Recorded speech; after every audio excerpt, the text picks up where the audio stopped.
Boa tarde, estamos iniciando o segundo vídeo com José Roberto Santos Neves, do canal Conversa sobre Jornalismo.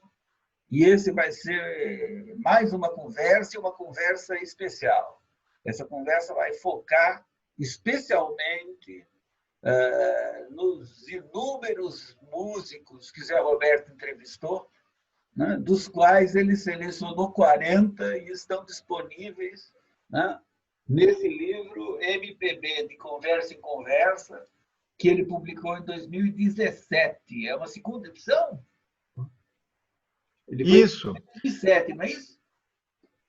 É isso, professor. A primeira edição foi em 2007 e a segunda 10 anos depois. Né? A revista é atualizada.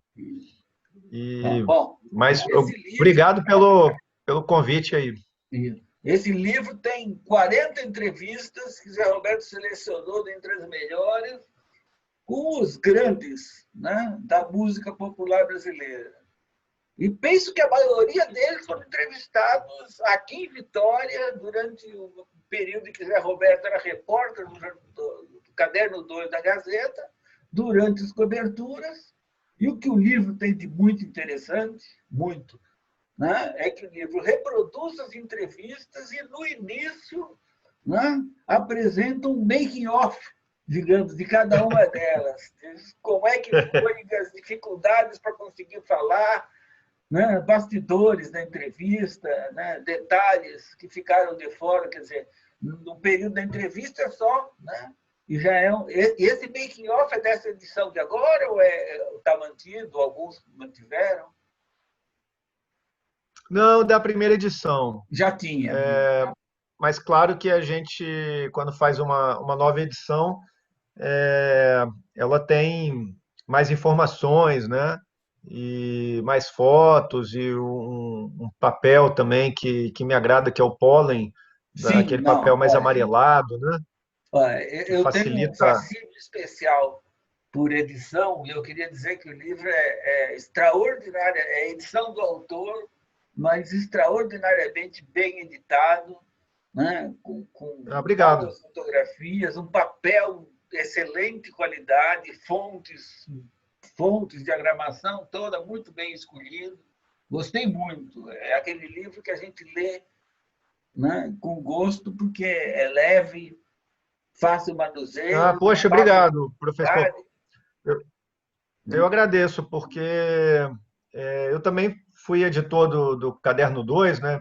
Repórter durante bom tempo, e a gente tem esse cuidado com a edição. E, na verdade, a edição do autor até por uma opção, né? Eu prefiro me manter independente, porque para esse livro mesmo, eu recebi já proposta, até de uma editora de São Paulo, na época era Novo Século, que mandou uma proposta, mas eu achei assim uma proposta leonina, entendeu? Eu achei que tinha cláusula dizendo que eu poderia comprar meu livro com desconto e teria um número irrisório assim de exemplares. Eu achei que não tinha, e ainda ficaria preso durante 5 anos com a editora. Então pensei o seguinte: eu consigo viabilizar através de financiamento, né? No caso foi por lei de incentivo. E eu sou o dono da obra, então o sucesso é meu, o fracasso é meu, me responsabilizo, né? Excelente. E eu sou editor na Biblioteca Nacional, então sou editor enquanto pessoa física já registrado. Então eu encontrei um caminho que me agrada, assim, para fazer a edição do livro. E a ideia do MPB de Conversa e Conversa era mostrar que, através do jornalismo diário, é possível a gente construir diálogos que superem a ação do tempo presente e se tornem fonte de referência histórica.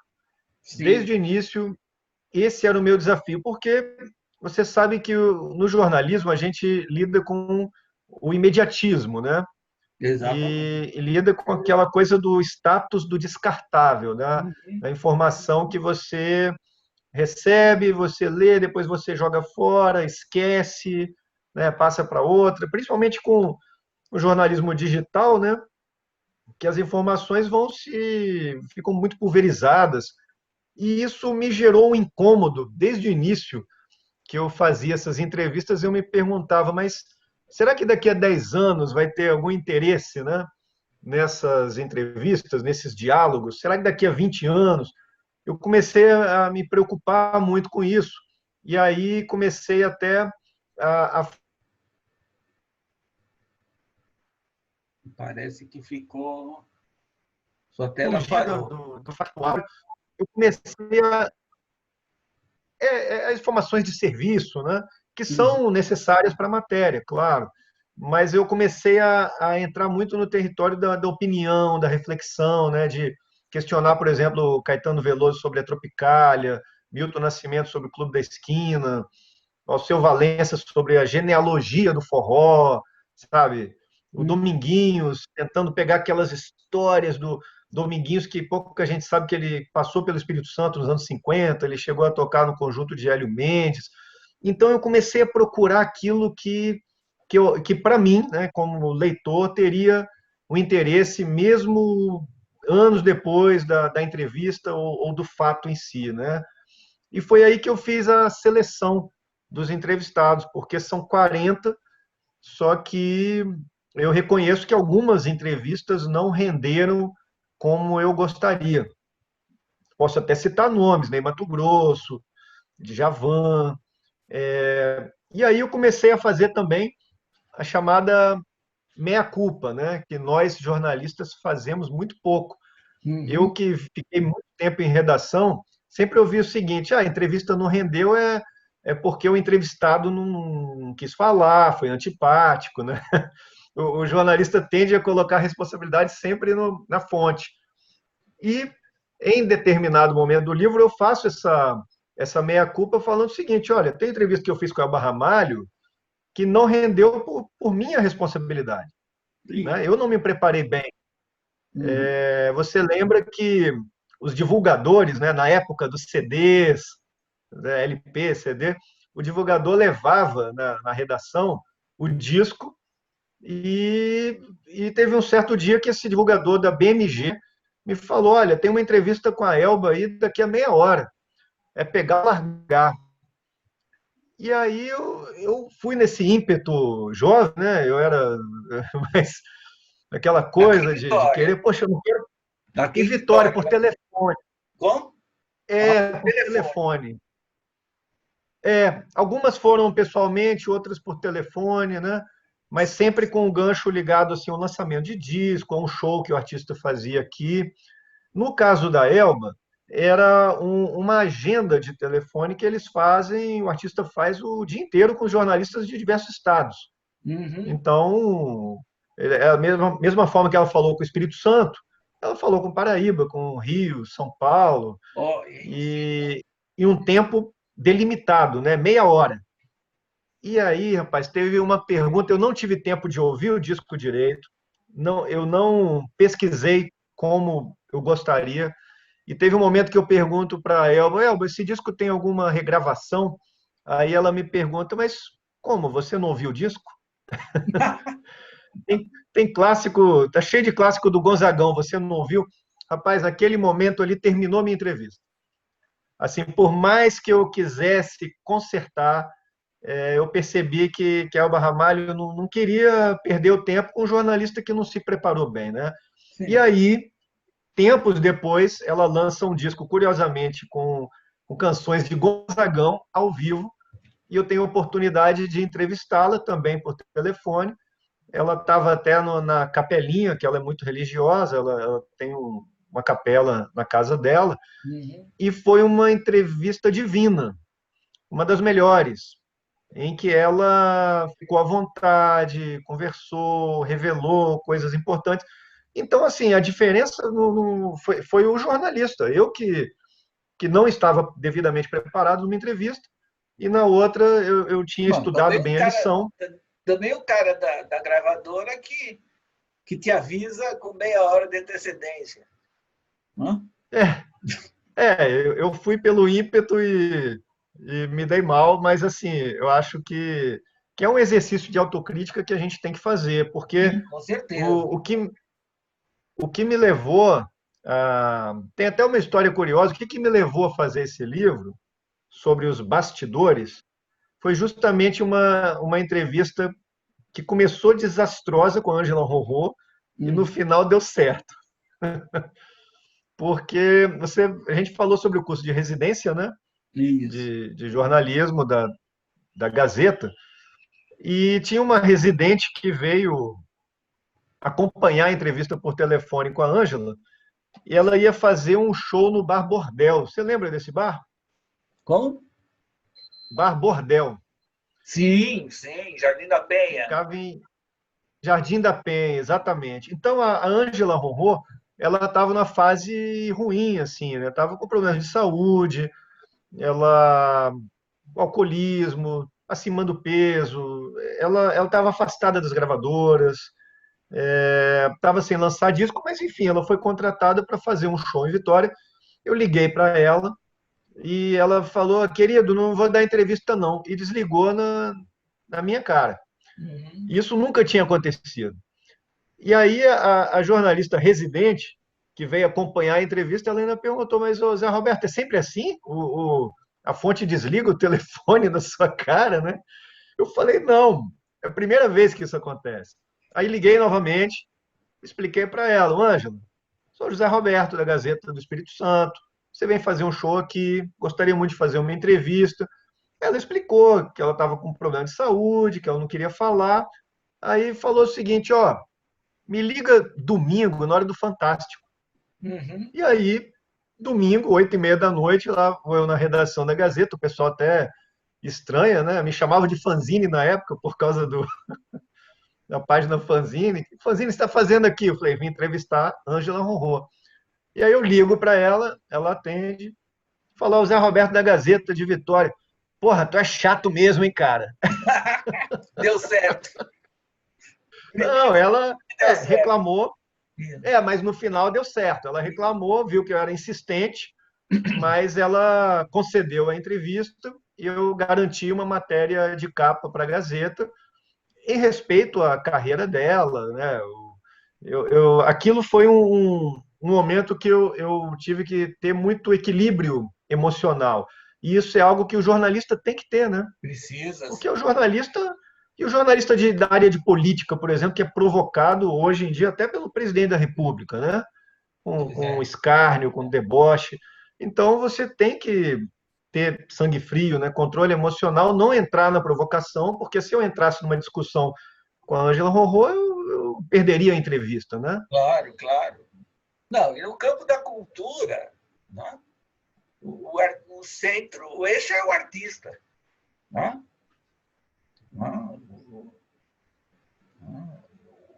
Sim, O sim, jornalista, evidente que na entrevista você pode estabelecer um bom diálogo.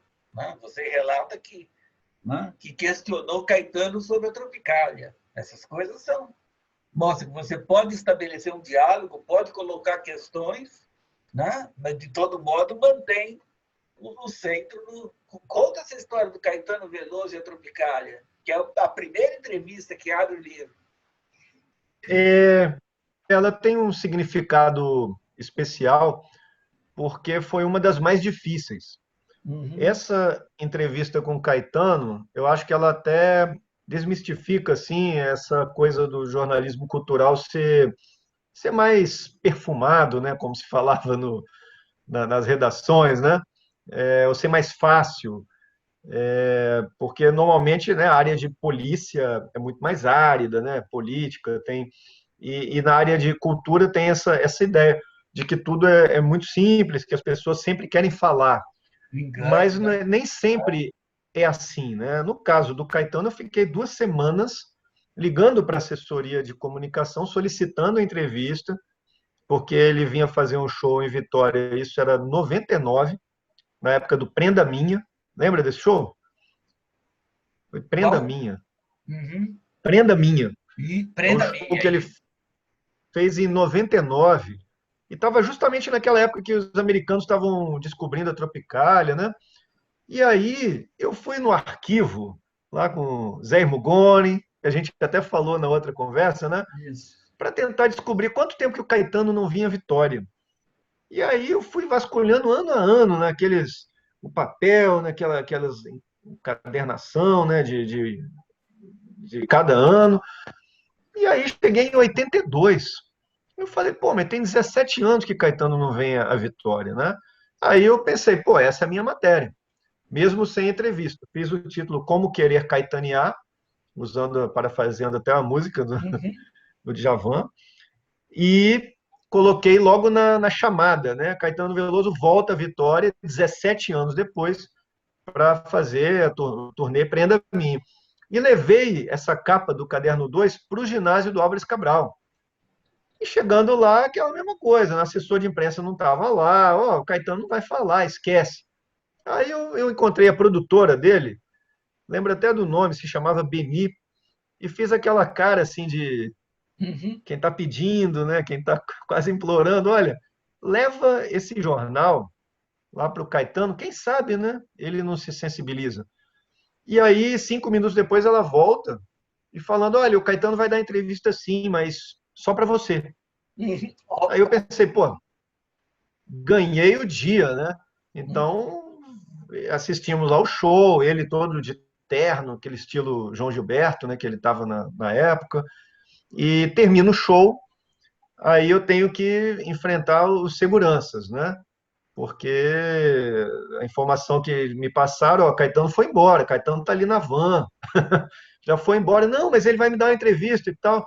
E aí eu já estava assim meio desesperado, porque tinha combinado na entrevista, mas o pessoal lá da produção estava me mandando embora. Aí apareceu a produtora e falou: não, ele vem.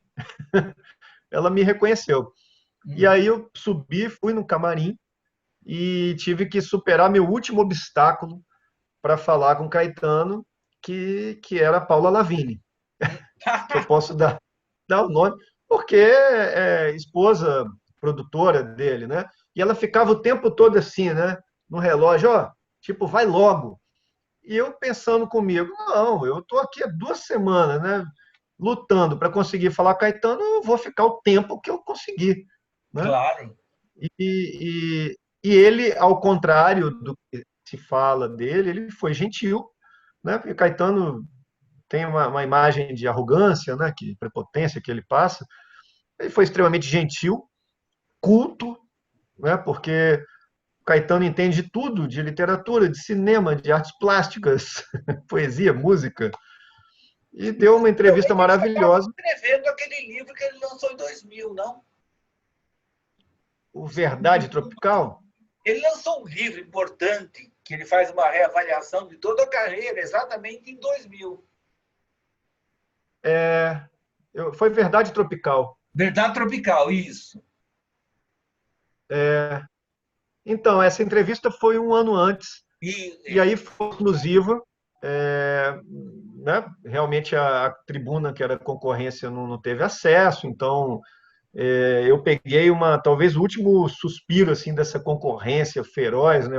Hoje eu não vejo dessa forma assim a concorrência entre Gazeta e Tribuna, mas quando eu estava ali fazendo entrevistas de música, a assessora de comunicação dessa gravadora, BMG, uhum, na época ela me falou um negócio que me marcou. Ela falou: Nossa, os dois jornais aí se odeiam.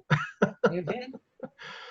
Vocês se odeiam, porque quando eu conseguia dar um furo, né? Dar uma entrevista como essa do Caetano, aí a tribuna, os jornalistas ligavam para a assessoria reclamando, e como é que a Gazeta fez, né, e tal.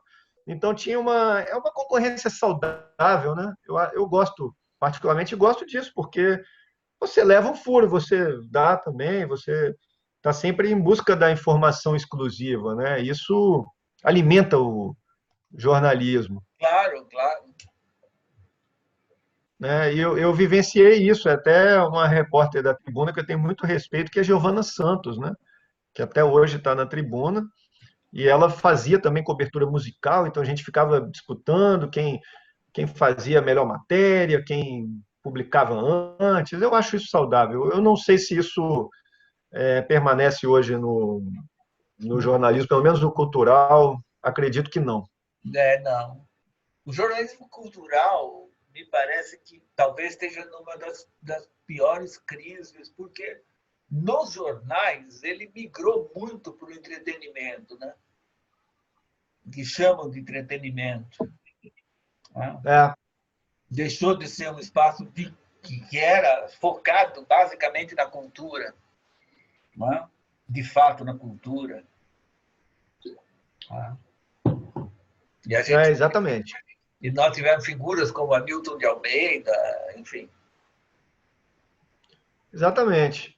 E o caderno Pensar, que eu criei na Gazeta, isso quando eu saí do caderno 2, né, foi 2010.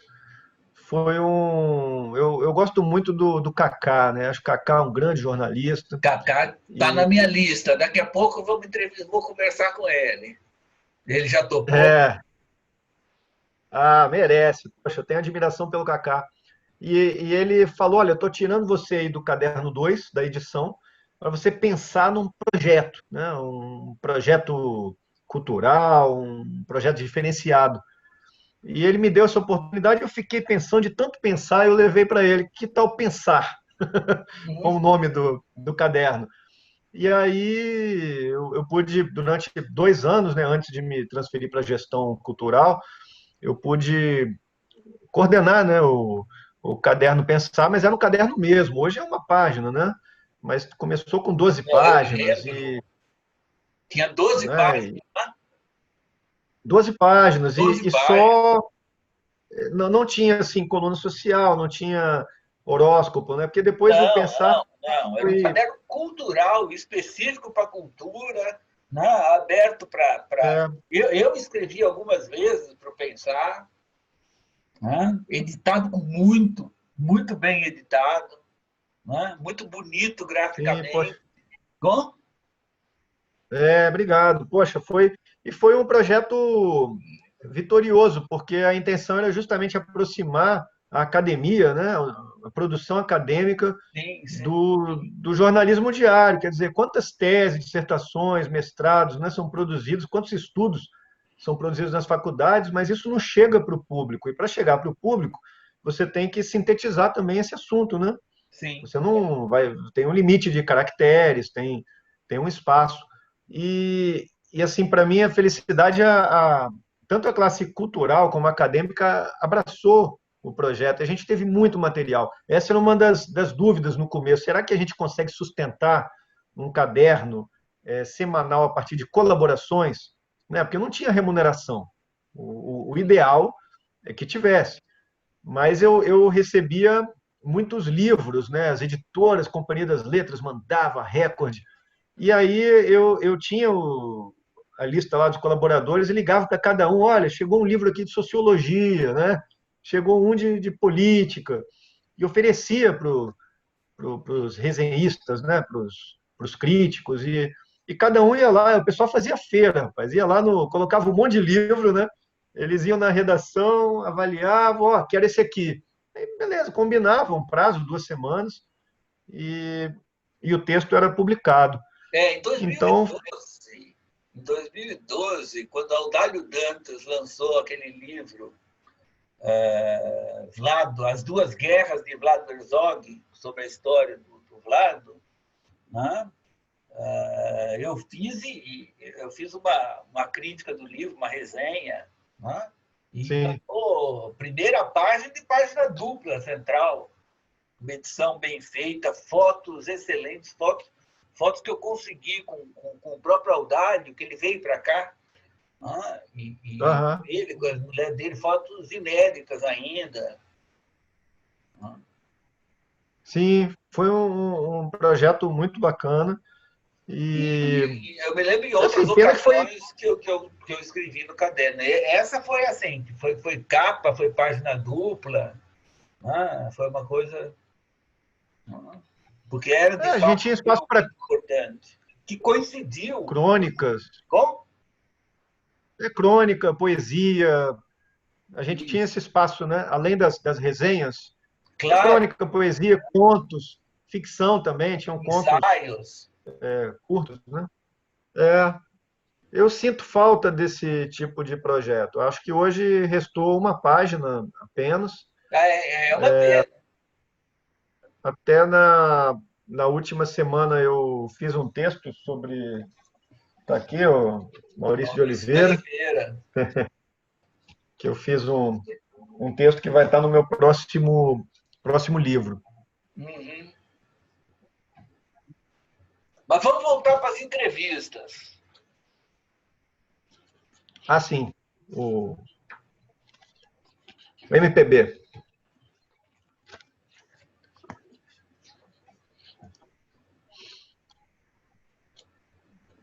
Professor, o MPB, você sabe que, só com a perspectiva do tempo, que a gente consegue entender assim certos movimentos históricos.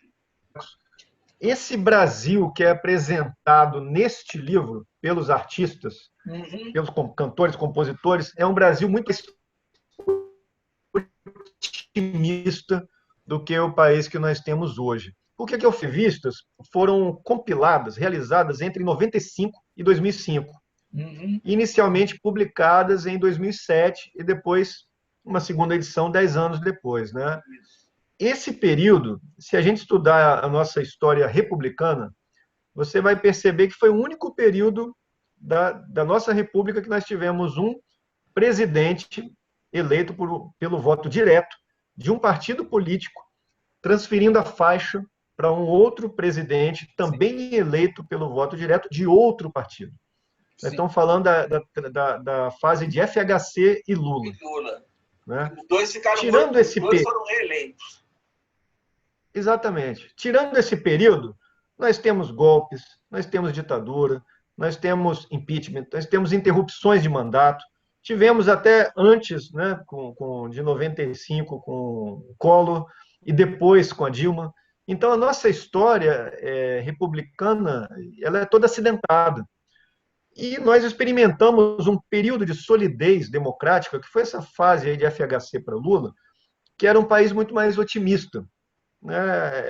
Havia estabilidade econômica, a chamada classe C teve uma ascensão, e isso é registrado no livro porque houve uma explosão na venda de CDs e disco, né? Então, as gravadoras ganharam muito dinheiro naquele período. Depois veio o advento aí da internet, da distribuição de música digital, aí mudou o cenário, né? Havia a expectativa do primeiro governo de esquerda também no Brasil. E Carlos Lira fala do primeiro governo de esquerda no Brasil. Ah, sim, sim. Né? Do governo Lula. Então, Carlos Lira fala sobre isso, MV Bill. Então, havia essa esperança, assim, né? Um momento em que o país estava com mais otimismo. É claro que, se a gente fizesse as entrevistas hoje, ou nos últimos anos, é um outro contexto histórico, né? Outros temas seriam abordados. Mas eu percebo que esse país que é falado pelos artistas aqui era um país que, além da solidez democrática, ele estava com uma estabilidade econômica e também com uma inclusão social. Sim. Né? Isso se registrava também na economia. Então, ainda era um período em que as gravadoras tinham muito dinheiro e pagavam o artista para ir nos Estados Unidos, né? Para mixagem do disco. No final do livro, que aí tem um movimento já, que se consolidou depois, da distribuição de música por internet, criação aí do Spotify, que veio acontecer depois, né, esses serviços de streaming, e a migração de medalhões como Chico Buarque, Maria Bethânia, né, para as gravadoras independentes. E aí eu cito a Biscoito Fino como uma gravadora independente que não é multinacional, né, ao contrário daquelas que eram as poderosas mesmo. E então é uma mudança, né? É um registro que nós temos aqui no livro de como que pensavam os artistas brasileiros num determinado período histórico e como que a música brasileira acompanhou as transformações sociais, políticas e econômicas do país. Sim. Né? Porque se você fala na bossa nova, por exemplo, e quem fala no livro, além do Carlos Lira, é o Tom Zé, que não é um bossa novista, mas Tom Zé defendeu a bossa nova, é a trilha sonora da era JK. Sim. Não é verdade? Quando você pensa no Brasil moderno... Do final da era JK, né? Final, é. Final. 58 a gente já tem o nascedouro da Bossa Nova ali em 58, então Juscelino assumiu, era um período ele foi eleito em 55, assumiu em 56. em que o Então, 56 a Brasil se 60. desenvolveu, né? É isso. Sim. E aí nós temos as canções de protesto, já foram a trilha sonora do enfrentamento à repressão, à ditadura, né? Então, também tem esse momento. A Tropicália também tem um conceito político, né? Então, eu procurei nesse livro não ter nenhum tipo de preconceito com o gênero ou ritmo musical. Por isso que eu fui criticado por ter incluído Ivete Sangalo, por exemplo, nesse livro. Teve gente que falou, Ivete Sangalo não é MPB. Eu falei, olha, ela faz música canta em português, o povo gosta da música dela, toca em rádio, ela vende discos, ela é querida pelo público, ela faz MPB. Agora, eu não estou colocando juízo de valor sobre isso, eu não estou comparando a obra da Ivete com Chico Buarque, né? Sabe? Não estou falando em sofisticação musical, estou falando que ela está dentro de um gênero e é uma cantora relevante que está no livro e Sim. foi uma das entrevistas mais complicadas para mim. Conta aí. Foi, tem tempo? Então, a Ivete, você sabe que os cantores, os artistas baianos, né? Eles são muito calorosos e tudo, e ela acabou ficando mal acostumada com os jornalistas incensando o artista. Sabe? Aquela clássica pergunta: mande um recado para os seus fãs capixabas. Aí fica fácil para o artista, né? Vocês são lindos, são divinos, maravilhosos, né? E fica aquela entrevista de confete. Aí eu pensei, pô, vou fazer uma entrevista mais crítica com a Ivete. E perguntei o que ela via na música baiana, na música da Bahia atualmente. A gente está falando do final dos anos 90, né? 99, 2000. E ela veio com essa resposta pronta. Olha, tudo da Bahia é divino, maravilhoso. E aí eu falei, poxa, mas você está colocando assim no mesmo nível, né? O Dorival Caymmi, Gilberto Gil, Caetano, no mesmo patamar que Asa de Águia, Chiclete com Banana, El Chan, que tinha aquela coisa lá da boquinha da garrafa. Eu fiz uma provocação, né? Tudo é lindo, tudo é maravilhoso. Ela falou, olha, eu tenho 28 anos e não sei responder essa pergunta. E aí eu devolvi, olha, eu tenho 28 anos também e estou perguntando para você. E aí ela ficou brava. Aí ela disse quer saber de uma coisa? É melhor fazer música ruim do que cheirar cola, assaltar as pessoas. Eu não penso sobre isso, pá, e ficou nervosa. E aí depois, terminando a entrevista, teve até um locutor da Rádio Litoral, que é o Luiz Carlos, está lá até hoje, né? E ele veio. Quem foi o jornalista que irritou Ivete Sangalo? Porque o produtor da Ivete ligou para a rádio, eles se conheciam. Pô, teve um cara lá que irritou a Ivete. Eu falei, eu fiz meu trabalho de Claro, jornalista, tem que né? questionar. Fui educado, não, eu fui educado com ela, sabe?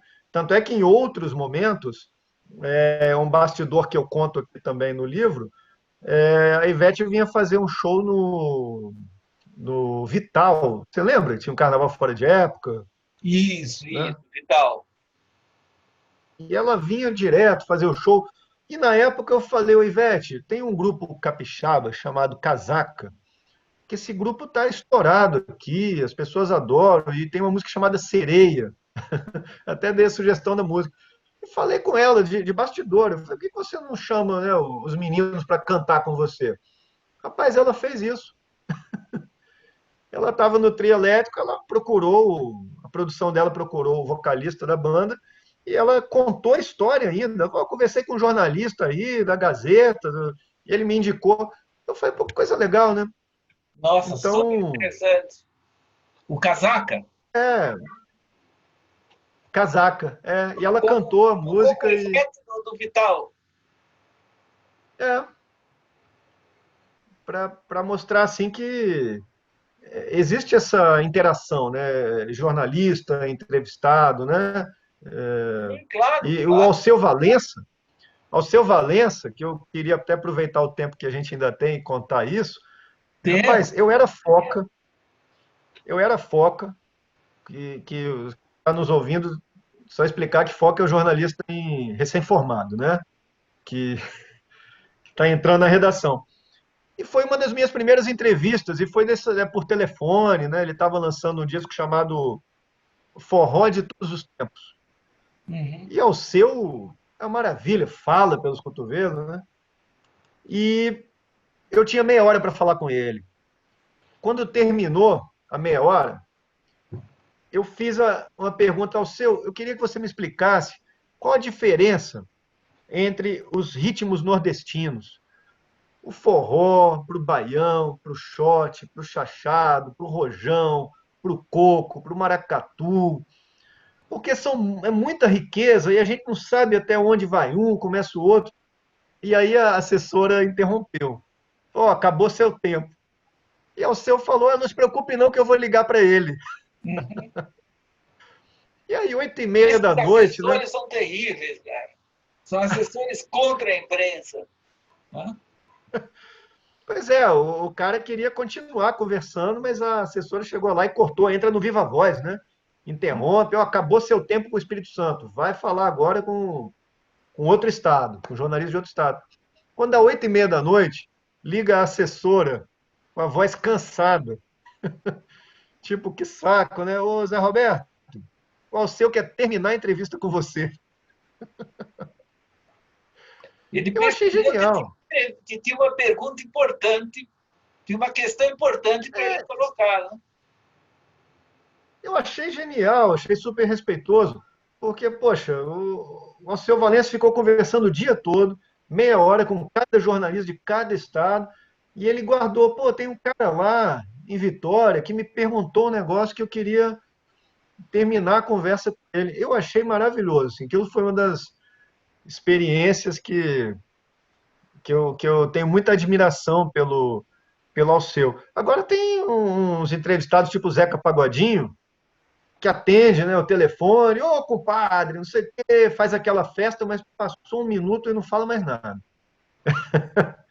É, né? Aí eu fui ainda perguntar, não, porque você contou uma história lá no Jô Soares e não sei o quê, pô, vou ter que contar de novo. Entendeu? O Zeca não tem paciência para conversar, para repetir as histórias e tal. Aí você vai se adaptando, né, ao estilo de cada entrevistado. Sim. Então ali Tem gente, Gilberto Gil. é tem o Gil,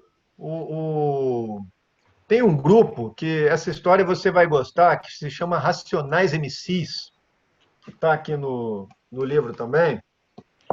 Esse grupo de hip hop, eles têm uma posição política, eles não dão entrevista para veículos de comunicação que, segundo eles, apoiaram a ditadura militar. Então, isso é uma postura do Mano Brown. Por isso, você nunca vê o Racionais MCs em empresas Globo, SBT, empresas comerciais. Você só vê na TV Cultura, né? Na TV Educativa. E eles iam fazer um show aqui, eu procurei pelos músicos, um dos integrantes é o KLJ, e aí ele falou a mesma coisa. Ele falou, mano, a gente não fala para veículo grande, não. Só que aí eu fazia o fanzine. E aí eu falei, poxa, eu faço fanzine na Gazeta. Ele falou, é fanzine? Fanzine a gente fala assim. Entendeu? Porque fanzine é independente, né? Fanzine quer dizer revista de fã. Cada fã pode criar um fanzine sobre qualquer assunto, música, quadrinhos, né? Videogame.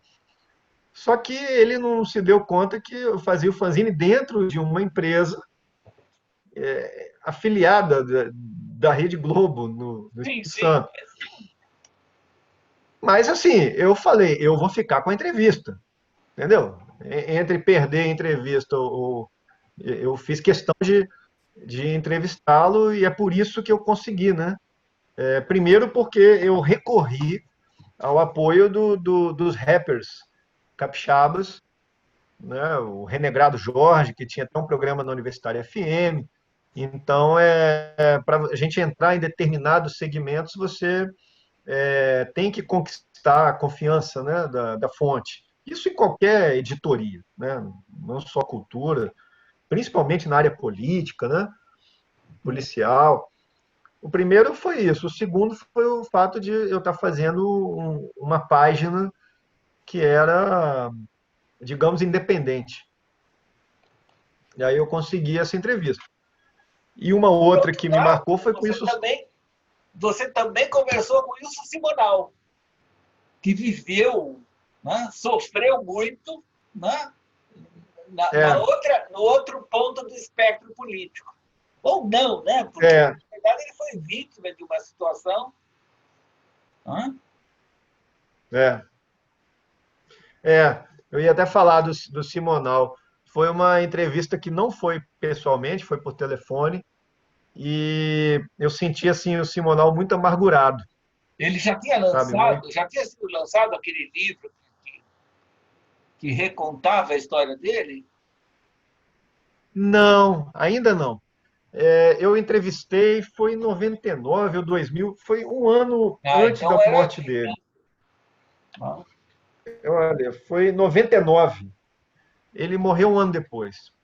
E isso. assim, foi uma entrevista dolorosa, porque ele se queixou muito da imprensa, se queixou do ostracismo a que ele foi relegado, né? Não só pela mídia, mas pelas gravadoras, pelos artistas, principalmente, Sim, sim, por sim. ele ter sido taxado, acusado de ser delator Delator. da classe para o regime militar. E, e aí ele colocou uma observação interessante. Ele tinha Ele, conseguido. isso eu me recordo, eu era menino, eu me recordo do sucesso que ele fazia, assim, até 68, e ele desaparece, e fica É, fora. Né? Enfim, ele teve um conflito, né, com um contador, se não estou enganado, um contador dele, né? foi, E foi. nesse conflito teve agressão, teve não sei o quê, que, enfim, não era uma coisa grave, mas não era exatamente uma delação. Uhum. Eu li a biografia do Simonal, de fato ele É, tinha amizades no DOPS, mas isso não o incrimina de forma nenhuma, né? A questão ali foi uma confusão, ele acreditou que estava sendo roubado pelo contador, que ele isso. estava sendo enganado, e então ele teria, né, tratado agentes ali do DOPS para dar uma surra nesse contador e acabou gerando todo esse episódio que ele se tornou uma pessoa proscrita, né, para a música brasileira, o que é muito triste porque em dado momento da entrevista ele fala que ele já tinha conseguido uma espécie de nada consta da Secretaria-Geral da Presidência, isso já 99 era governo Fernando Henrique, né? Então, e ele se queixou da imprensa. Ele falou: olha, a imprensa faz um estardalhaço, mas quando, na hora de dar o erramos, dá uma notinha. Dá pequenininho, ninguém vê. Então, ele quis dizer que o documento que ele conseguiu junto ao governo de que não havia nenhuma prova de que ele havia sido delator, isso não foi valorizado pela imprensa, assim como as denúncias foram superdimensionadas, entendeu? E isso é um erro que a imprensa está sempre incorrendo, infelizmente. Né? E ele morreu amargurado com isso. Eu acho que quem perdeu mais com isso tudo não foi só o Simonal, foi o público, né?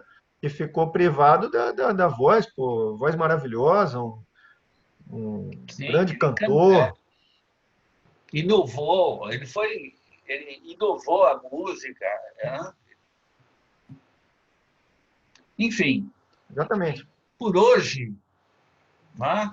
Por hoje a gente encerra essa conversa que eu estabeleci, eu não sei se fiz certo ou errado esse tempo de um limite máximo de 50 minutos, né? Sim. Mas certamente teremos novas conversas. Possivelmente ainda esse livro, a gente ainda vai conversar muito sobre ele, né? E a gente, né, encerra esse vídeo, mas novas, né? Não ainda teremos muitas conversas com o José Roberto Santos Neves. Poxa, professor, agradeço a oportunidade, espero que as pessoas gostem, né? Os alunos de comunicação, alunos de jornalismo, e desejo sucesso para o seu canal no YouTube. Estou gostando Valeu, muito do obrigado. Conversa sobre Jornalismo. Obrigado. Gostando muito. Boa tarde, boa noite, até mais. Até o próximo vídeo. Isso aí. Tchau.